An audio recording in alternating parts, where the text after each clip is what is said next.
Alright guys, so what is up?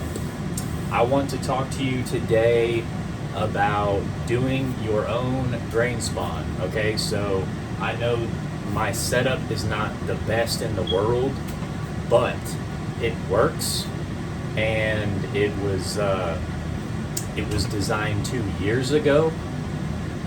So if it ain't broke, don't fix it, right? And I've been getting a lot of questions about whether or not someone should do their own grain spawn. I do not recommend that anyone just starting out in this industry, for hobby or for business, to start out doing that, because it is extremely difficult when you know nothing. All right, so those of you that have been asking me questions about this, pay attention, because there's 4 things you need to be concerned about and 4 things you need to dial in to be able to do your own grain spawn. So if you're a smart person, and if you're an action taker, and if you're a quick learning, action taking smart person, then I would suggest, go for it. Build your own spawn lab, whether that be in a facility, with wood and stainless steel and $1,500 flow hood. And if you have the money to do all that, like right off the bat, go for it. But as for me, the process that I do works, and I've dialed it in over time. So I'm going to show you a little bit about what I do today. And like I said before, if it ain't broke, don't fix it. We're saving money to be able to build our own facility, and it's going to be so much cleaner, so much better than what we're working out of right now. Not to say that it doesn't work or that it's dirty, right? We've been saving for years to be able to build our own warehouse facility to be able to work out of, right? So anyways, let's get right into it. The 4 things you need to know about doing your own grain spawn are: number 1, you have to have a sterilization process to be able to sterilize your grain properly, okay? And depending on the grain, yes, it will depend on the grain, what you need to hydrate it with, and how long you need to hydrate it for. And there's 2 different methods to that. So you could hydrate your grain like a simmer method. So you put water in a pot or whatever, you put the grain in there, and you simmer it for a certain time to get the heat to force the moisture into the grain. And you can overdo that or you can underdo it, and both are bad. So you have to have that dialed in precise. Or the other way to hydrate your grain is to let it soak.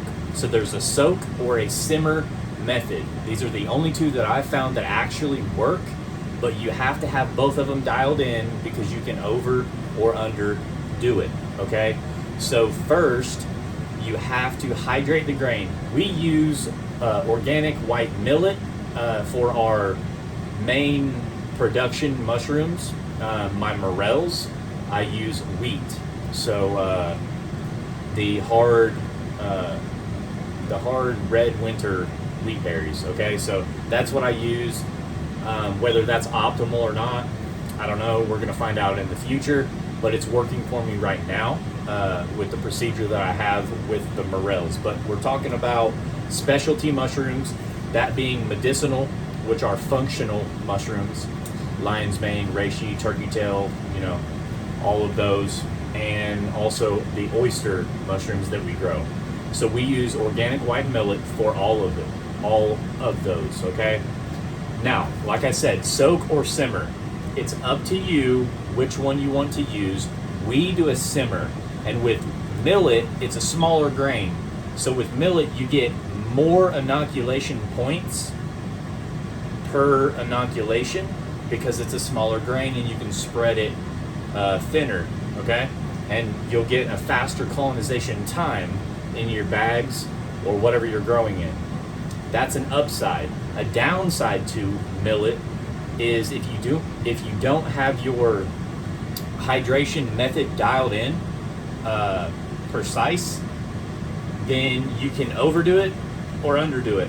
And what I mean by that is if you overdo it, you're going to bust the grains open and it's going to be all kind of like mushy and all that, and it's not really going to spread as well. And if you underdo it, they're going to be hard and they're not going to be penetrable by the mycelium. It's not going to be able to feed on it properly, okay? And then also, if you underdo it, it could be not hydrated properly, and then when you go to sterilize it, the heat doesn't penetrate as far into the hard grain, so therefore you don't get a pure sterilization 100%. So you could actually break the grain up after it's been colonized, and then contamination can break out.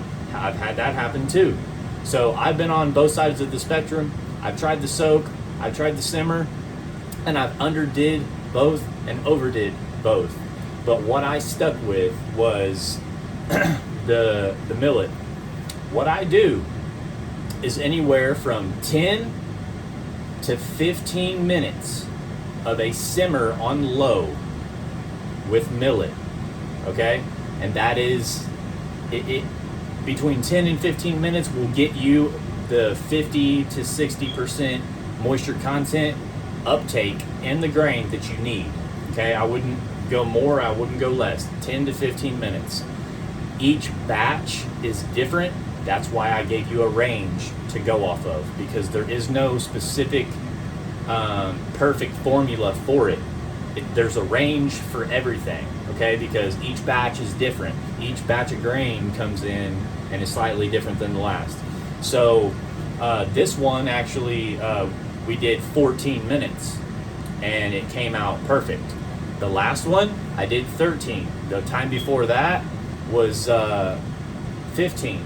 So anywhere from 10 to 15 minutes of hydration, okay? Then you have about a 5-minute dry time to let that steam roll off. So whenever you put it in here, it doesn't obtain all of the moisture that's on the grain. You only want it what's inside of the grain that you forced it by heat to go into, right? So you don't want to take it straight out of the pot with water soaked all over it and put it straight in the jar. You're gonna overhydrate your jar because there is no outlet for that water. So 10 to 15 minutes hydration, 5-minute dry time, okay? That's for organic white millet. That is what we do. That's my process. My sterilization process for this is 200 degrees Fahrenheit for 2 hours minimum at 15 psi. Okay? Now sometimes you can get away with doing 90 minutes or an hour and a half with grain. Never do that with substrate. Substrate, I teach all my clients, okay? 2 hours minimum. Don't go under that, because you can get by with it for a certain period of time, but it's going to catch up to you. So just do the extra 30 minutes, man. Whether you do that in a pressure cooker sterilizer or you do it in an atmospheric steamer sterilizer. I have both. My grain is pressure cooked, my substrate is steamed, okay? So you have to have the sterilization, hydration, sterilization on point. Now, that's done. Number 2 is you have to have clean air, all right? And I've showed you guys in the past video. If you haven't seen it, go back and watch my my lab setup video. I show you the flow hood and what it's made from and all that stuff, right? That flow hood I built 2 years ago. It's worked for me for 2 years. I have a different design that I'm about to build in the near future, and I'm gonna upgrade all of my equipment, okay? And then after I upgrade it, there's gonna be a couple months where I just use all of the upgraded equipment. Then we're gonna move into a facility, okay? And whether I build that or whether I rent a spot, it is what it is at this point. But I've tried to avoid it up to this point because it's just a bunch of money I don't need to spend. but we're running out of space. So, number one, hydration, sterilization. Have to have it, okay? Number two, HEPA filtered air. You need an air scrubber in the room or a flow hood pushing the clean air over your workspace. That is number two. Number three is you have to have you either have to have alcohol to sanitize your surfaces, or you need a flame sterilization process to be able to inoculate your liquid culture or your spores or whatever you're working with into your grain. You have to have one of those two. I do both. So I do the flame sterilization on the needle, get it red hot, and then I give it about 3 seconds of time before I stick it in my injection port, okay? And then I hit it with alcohol and just make sure that it's sanitized after I pull it out and before I put it in. So I'm gonna show you guys how I do this today, and because I've just had a lot of questions about it. So here it is, guys. So first things first,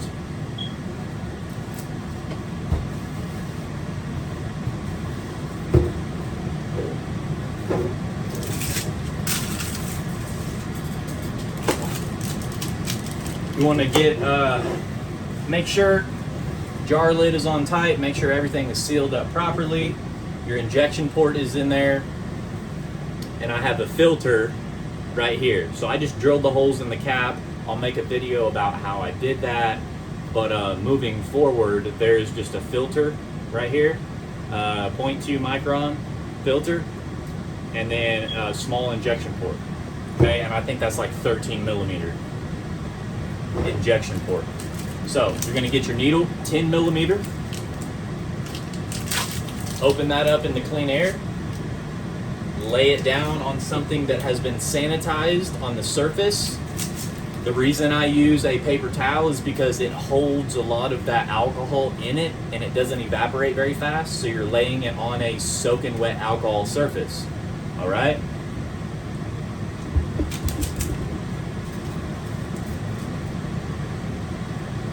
And then this is a Luer lock needle. Open it in front of your clean air. Twist it on, lay it back down, okay? Now we are going to hit it with alcohol just to sanitize all of the surface area of everything that we're touching. We're gonna lay that back down. Now that's clean, okay? We're gonna fire up our torch, face it in toward the clean air,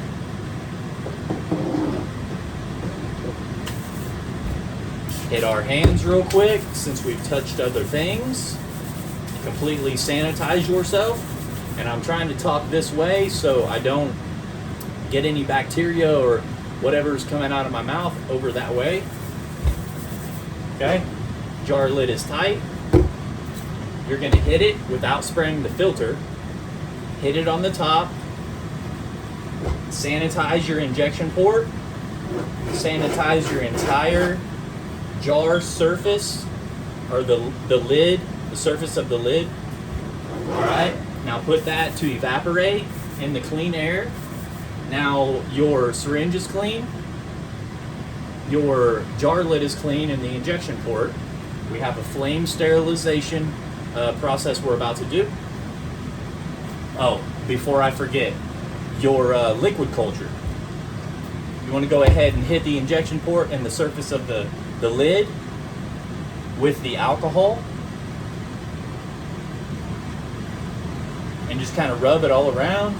You just want to sanitize the surface, okay? And then let that sit for a few seconds to evaporate while we go over here and we flame sterilize the needle. So what I'm going to do is I'm going to run it under the flame until it's all red hot, and then I'm going to let it sit for about 3 seconds, and then I'm going to place it inside of the injection port.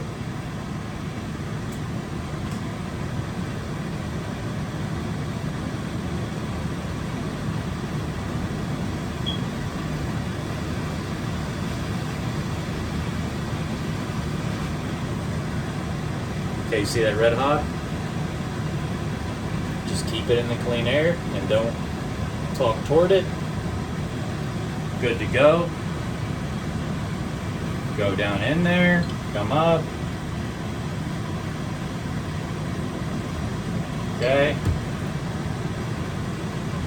Boom. See? We pulled up a good syringe there. So, now go back into the heat sterilization, and we're going to sterilize it again, and then we're going to inject our jar.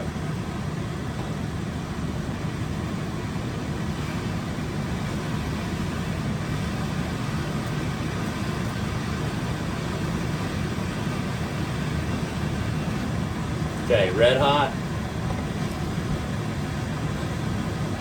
Let it sit for 3 seconds.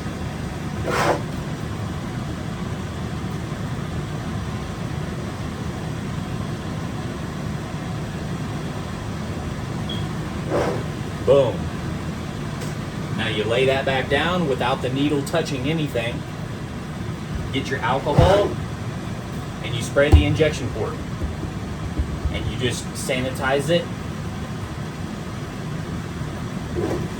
Make sure it's tight. Boom. Now, you see how I went all the way around the jar? That's just to kind of spread out the mycelium. Here, let's shut that off. That's kind of to spread out the mycelium. Inoculant, the inoculum is what they call it, the scientists. So basically, if you just shoot it in the middle, it's going to saturate the middle. You kind of want to just spread it out so you colonize faster. That's the only reason I did it. So that is done. And I sanitize the top. Now the only other thing that I do to my jars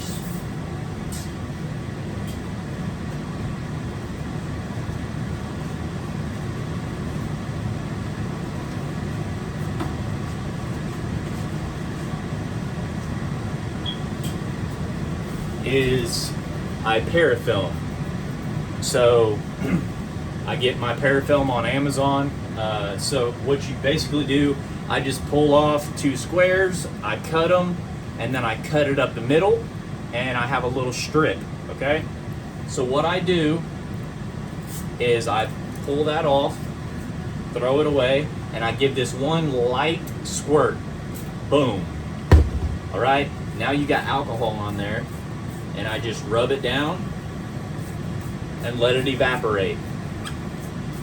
This is gonna sanitize your parafilm, because I have found that even if you have clean air workspace, sometimes when you wrap these jars, you can kind of trap contamination inside underneath the parafilm in the jar, and it can contaminate.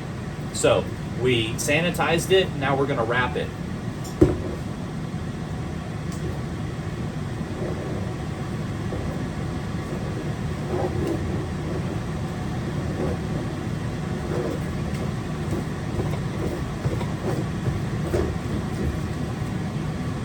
Boom. Now it's completely sealed off. You know what I'm saying? And there is just one more thing that I do. I just stick a little sticker and I label what it is.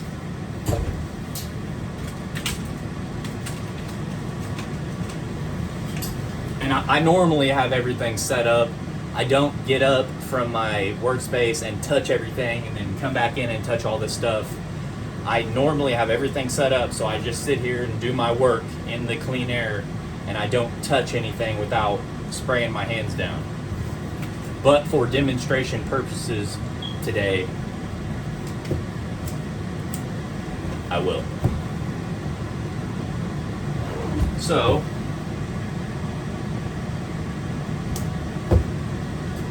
get your Sharpie, And what was that? That was Black Pearl King Trumpet. So I'm going to write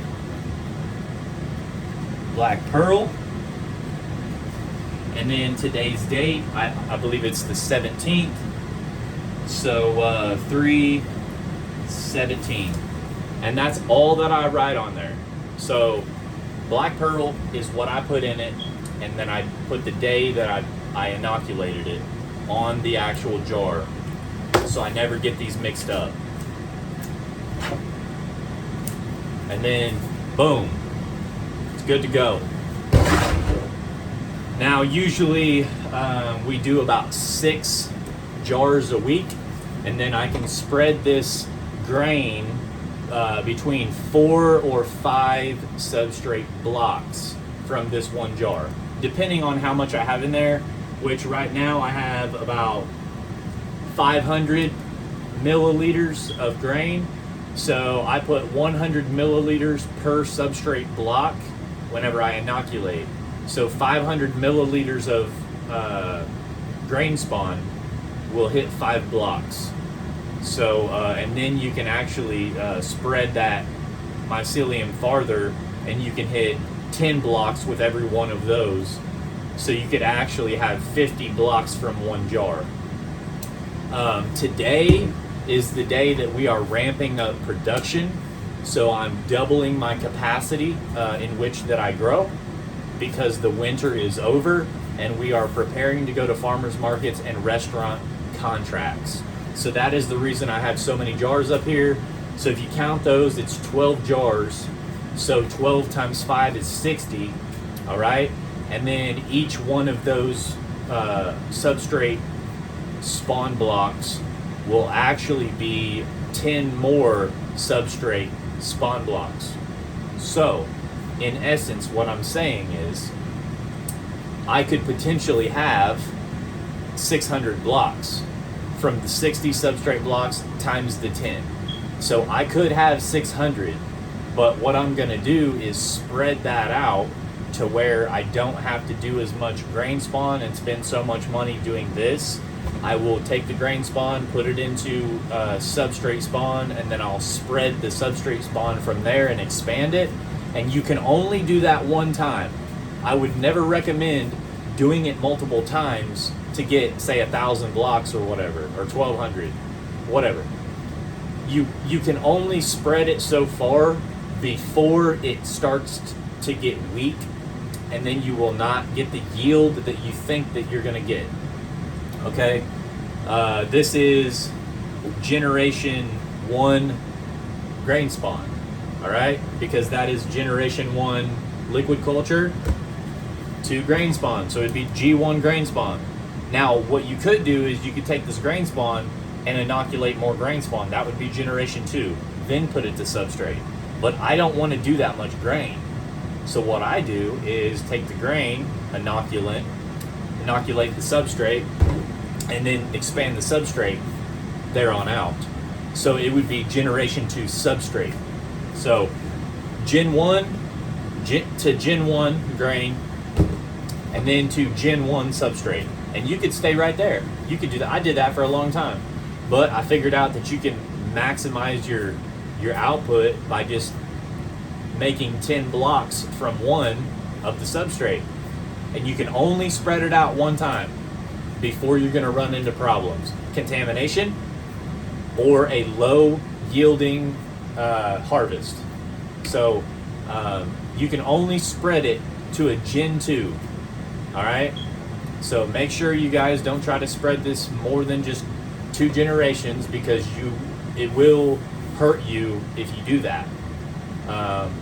But you can make a lot of spawn blocks from 1. You know, you can go 1 to 5, and then from those 5 to 60, and then from those 60 to 600. All right, very fast. And we are ramping up production, and that's how we're going to do it. So I hope this helps somebody today, and I just ask you guys to support the channel. You know, we need as much help as we can get. Subscribe, hit the notification bell, go over to Instagram, Booster Organics over there. And you can follow us on Instagram. We have a lot of short form content over there. And just look forward to the next video, guys. Stay tuned. Peace.